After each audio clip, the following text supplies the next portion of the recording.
রহমানির রহিম। আমি মোহাম্মদ নুরুল ইসলাম বাংলাদেশ মিডিয়া থেকে আপনাদের সাথে রয়েছি। আমরা এই মুহূর্তে আছি বড়ইকান্দি এলাকায়। আপনারা বড়ইকান্দি এলাকায় এই পলিটেকনিক্যালের পাশেই আপনারা দেখেন ওই যে দেয়াল রয়েছে। রাস্তার পাশে যে দেয়ালটি রয়েছে এই দেয়ালটি ঝুঁকিপূর্ণ ঝুঁকিপূর্ণ যে কোনো সময় পুরো দেওয়াল পড়ে যেতে পারে। আনুমানিক ৭ থেকে ৮ দিন আগে হঠাৎ করেই এই দেয়ালটি ধসে পড়ে যায়।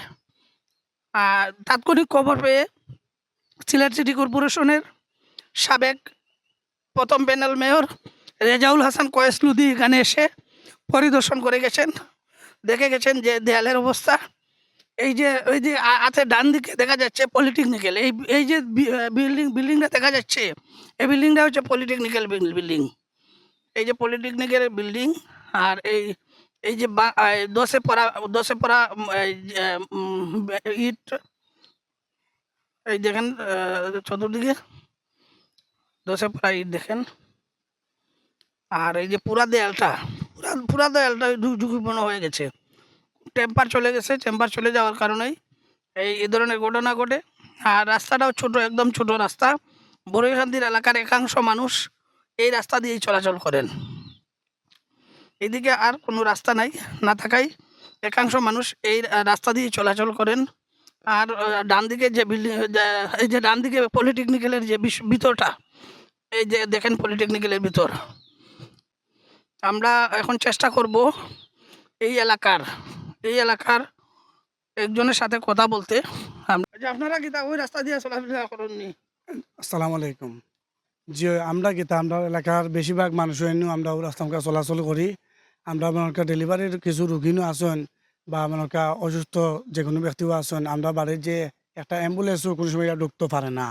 তাছাড়া অগ্নিসংযোগ যদি হয়, অগ্নিসংযোগ হওয়ার পরে দেখা যাবে এটা ফায়ার সার্ভিসের একটা গাড়ি আবার কোনো লাইন নাই। আমরা অনেক বছর থেকে মনে ইলা আছি যা ঝামেলার মাঝে। আমরা প্রিন্সিপাল স্যারের লগেও বৈঠক কয়েকবার হয়েছে এর আগে।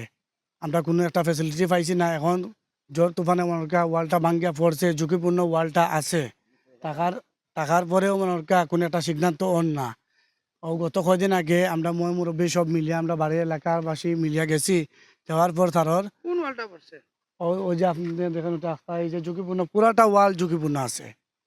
তো ওনারা স্যার আসার পর দেখছে যে সবগুলা ঠিকও আছে, ঝুঁকিপূর্ণ। এখন তারা ওটা যে বিল পাস হওয়ার বাদে এই কামটা করবো। এখন যে আমরা আসি, আমরা যে মুখে যাতায়াত করতাম, যাতায়াত করার মতো কোনো একটা আমরা জানার ভয় আছে যে আমরা কিলাইন যাতায়াত করতাম। যদি আমরা অ্যাক্সিডেন্ট বাই চান্স কোনো অ্যাক্সিডেন্ট ঘটে, সে যদি মারা যায়, আস্তা বাড়িয়ে বাচ্চা কাচ্চা অনেক জায়গায় চলাফেরা করে, খেলাধুলা করে।